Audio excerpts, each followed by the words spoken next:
ప్రభు మనకు తెలియజేశారు యాకోబు గురించి. 21 సంవత్సరాలు ఆనందం లేదు, సంతోషం లేదండి. ఎందుకో తెలుసా? దేవుడు కోరుకున్న జీవితంలో నడవలేదు యాకోబు. తాను కోరుకున్న జీవితంలో నడవాలని ఉద్దేశించాడు గనుక ప్రతి సంవత్సరం ఒక పోరాటంగా మార్చబడింది. వాక్యంలో అదే మాట, అంటే అదే వచనంలో ఏమి వ్రాయబడిందంటే యాకోబు స్వాస్థ్యము. యాకోబు స్వాస్థ్యం ఎవరు అనుభవిస్తారు? స్వాస్థ్యం గురించి తెలిసిన వాళ్ళే అనుభవిస్తారు. ఇంగ్లీష్లో దీన్ని ఇన్హెరిటెన్స్ అన్నారు. ఈ స్వాస్థ్యం ఎక్కడి నుంచి మనకు లభిస్తుంది అంటే ఇది భూసంబంధమైన స్వాస్థ్యం కాదు. మనము ఎక్కడికైనా వెళ్ళి దీన్ని సంపాదించుకోవచ్చు అని ప్రయత్నం చేసిన దొరకని స్వాస్థ్యం ఇది. దేవుడు తాను దేవుడిగా కనపరుచుకొనుట కొరకై ఆరంభము నుండి ప్రజలకు ఆయన తన ఉనికిని తెలియపరచటానికి నేను అబ్రహాము దేవుడను, ఇస్సాకు దేవుడను, యాకోబు దేవుడను అని కనపరుచుకుంటూ వచ్చారు. ఇక్కడ ఒక చిన్న మాట చెప్పాలని కోరుకుంటున్నాను. స్వాస్థ్యము అంటే మీరేమనుకుంటున్నారు చెప్పండి? స్వాస్థ్యం చెప్పండి. చాలామంది స్వాస్థ్యం అంటే బిడ్డలు అనుకుంటారు కదా. బిడ్డలు నా స్వాస్థ్యం అండి. ఆ బిడ్డలు స్వాస్థ్యం ఎక్కడి వరకు చెప్పండి? ఎక్కడి వరకు నిలిచి ఉంటుంది నా స్వాస్థ్యం? చెప్పాలి, గట్టిగా చెప్పండి ప్లీజ్. అంతే, అవునా? నువ్వెంత తాపత్రయపడు బిడ్డల కొరకు అక్కడి వరకు. ఇస్సాకు ఒకరోజు చాలా ఏడ్చాడు. సంతోషంగా చనిపోవాలి, కానీ హృదయంలో చాలా దుఃఖం. కారణం ఏంటో తెలుసా? ఏశావుకు వెళ్ళవలసిన ఆశీర్వాదం, స్వాస్థ్యం ఎవరికి వెళ్ళిపోయింది? యాకోబుకి వెళ్ళిపోయింది. ఏశావును చూసిన వెంటనే గుండెలు బాదుకుని ఏడ్చుతూ ఉన్నాడు ఇస్సాకు. కారణం ఏంటో తెలుసా? స్వాస్థ్యం యొక్క విలువ నీ పిల్లలకి నువ్వు తెలియజేయకపోవడం. హల్లెలూయా, హల్లెలూయా. ఎంతసేపు ఏశావు పని ఏంటంటే వేటాడటం. వేటాడటం అంటే తనకు తానుగా ఆ వేటలో ఆనందం కోసం పరుగులెత్తటం. కానీ తను ఎరుగని సంగతి ఏంటంటే వేటలో ఉన్న ఆనందం కాదు నేను పొందుకోవాల్సింది. ప్రభువు నాకు ఇచ్చిన స్వాస్థ్యములో గొప్ప ఆనందం ఉంది అని ఆరంభం నుంచి చివరి వరకు కూడా దాని గురించిన అర్థము తెలియని వ్యక్తి ఏశావు. అవునంటారా కాదా? ఎప్పుడైతే తండ్రి దగ్గర దీవెన లేదో ఇటు ఇస్సాకు ఏడుస్తున్నాడు, అటు ఎవరు ఏడుస్తున్నారు? ఏశావు కూడా. తండ్రి, ఒక్క దీవెన కూడా నీ దగ్గర లేదా? ఒక్క దీవెన.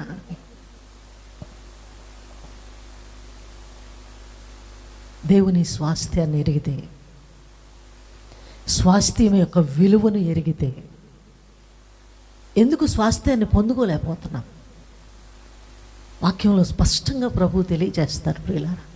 రోమాపత్రిక 8వ అధ్యాయం 7వ వచనం. రోమాపత్రిక 8వ అధ్యాయం 7వ వచనం. ఏలయనగా శరీరానుసారమైన మనస్సు దేవునికి విరోధమై ఉన్నది, అది దేవుని ధర్మశాస్త్రమునకు లోబడదు, ఏ మాత్రమును లోబడనేరదు.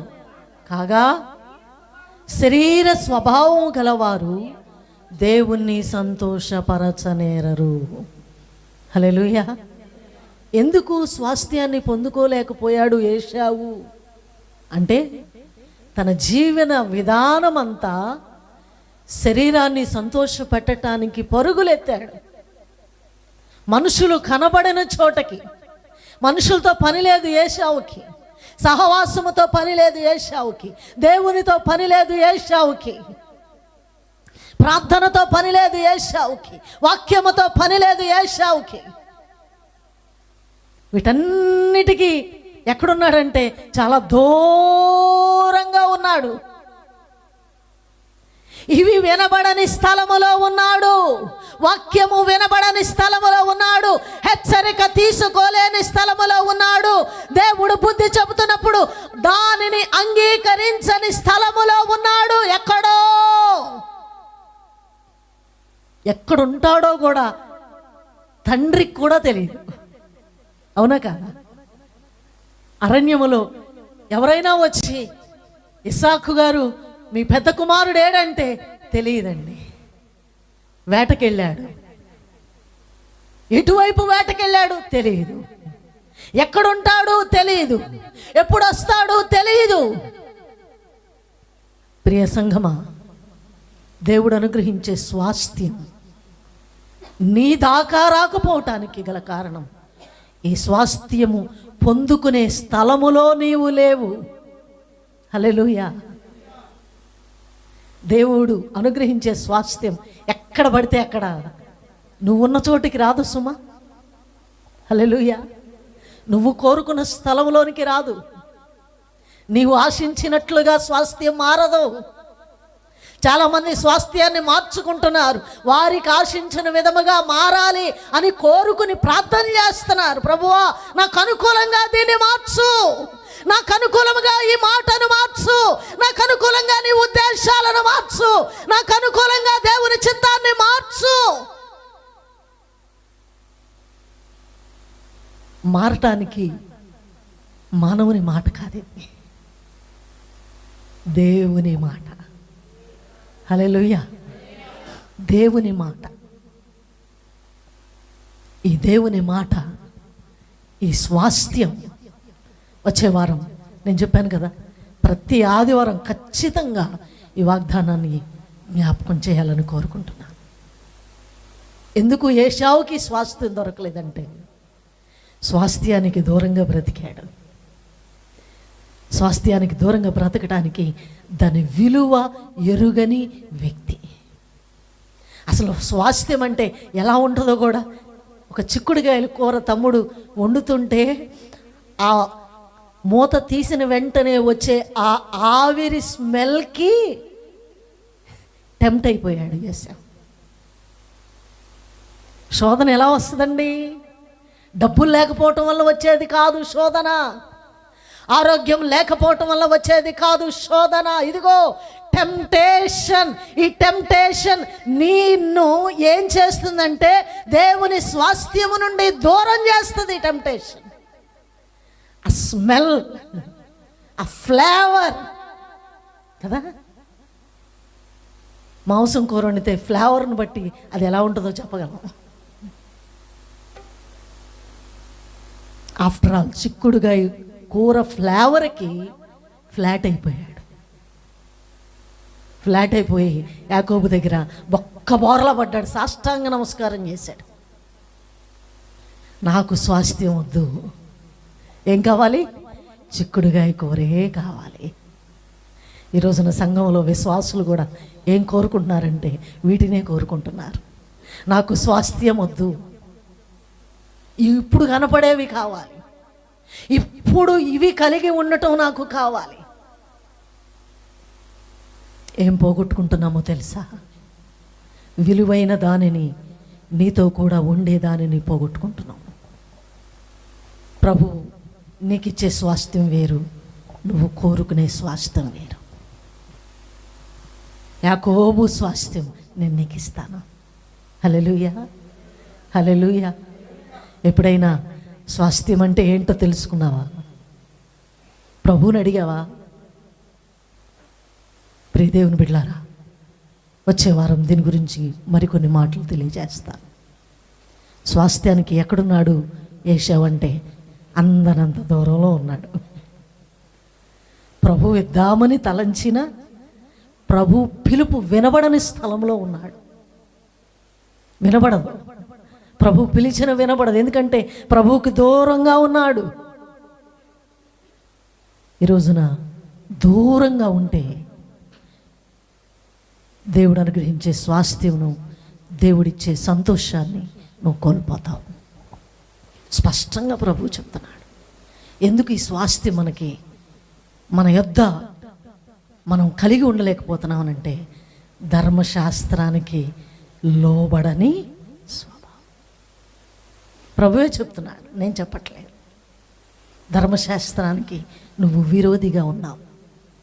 ధర్మశాస్త్రం క్రింద లేవు నువ్వు, అంటే దేవుని ఆజ్ఞ క్రింద లేవు నువ్వు. అందుకే స్వాస్థ్యాన్ని పొందుకోలేకపోతావు. ఎంత ప్రార్థన చేయండి, స్వాస్థ్యం దొరకట్లా. కనబడినట్లే కనబడుతుంది, అందుబాటులోకి వచ్చినట్టుగానే ఉంది, అందుతున్నట్లుగానే ఉంది, వచ్చేసింది అన్నట్లుగానే ఉంది, కానీ రాలా. కారణం నీ మనస్సు దేవుని స్వాస్థ్యానికి దూరంగా ఉంది, దేవుని బలిపీఠానికి దూరంగా ఉంది. ప్రియ సంగమా, స్వాస్థ్యం విలువ, యాకోబు స్వాస్థ్యం అంటే ఏంటో ఇప్పటికైనా మీరు గ్రహించి స్వాస్థ్యం కొరకు కనిపెట్టకపోతే, ఇప్పటి వరకు నువ్వు ప్రార్థన చేస్తున్నావే ఎన్ని కూడా అల్పమైనవి. నీతో పాటు ఏది కూడా భర్తను ప్రేమించాను రాడు. యాకోబుని ఏశావుని చూస్తున్నాం కదా. స్వాస్థ్యం, దేవుని స్వాస్థ్యం చాలా విలువైంది. దాని కొరకు కనిపెడదాం. వాగ్దానం ఇచ్చారు ప్రభు అంటే దాన్ని నెరవేర్చడానికి ఆయన సమర్థుడై ఉన్నాడు.